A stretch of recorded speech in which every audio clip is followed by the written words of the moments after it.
Now you understand that you will be playing in temperatures of 100 degrees and up.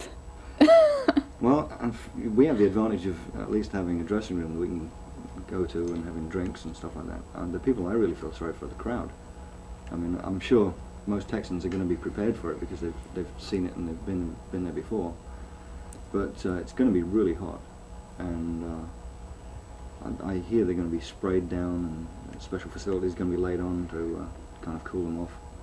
So I think they're going to have much more of a hard time than we are. And I'm really looking forward to it. We're going on in the evening, so I think we'll be okay. I think it's refreshing about the Jam in particular that performers' egos are pretty much put aside, that you know, you're on a bill with a number of bands and everybody plays with everybody, and it's fun and interesting, and it seems to me that sometimes egos get in the way, you know. Well, egos get in the way of a lot of things, not just in festivals.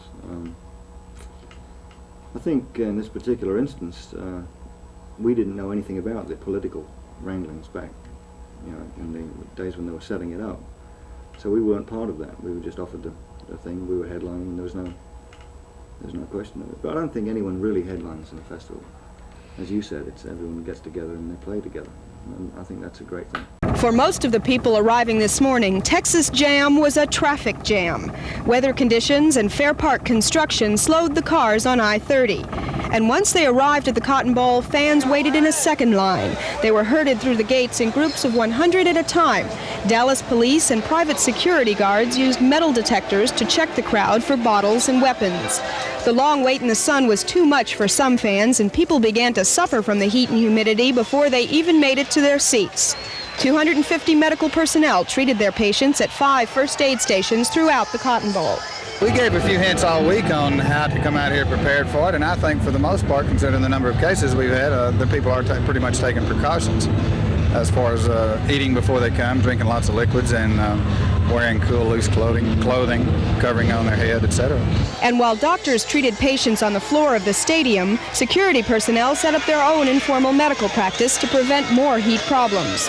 For much of the afternoon, the man with the water hose was more popular than the heavy metal musicians. But by the time Ted Nugent took the stage, most of the crowd had settled down to hard rock hysteria.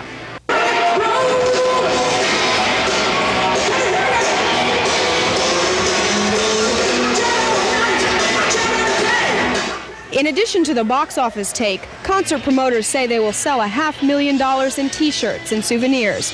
And by 1 o'clock this afternoon, 20,000 official Texas Jam T-shirts were sold out.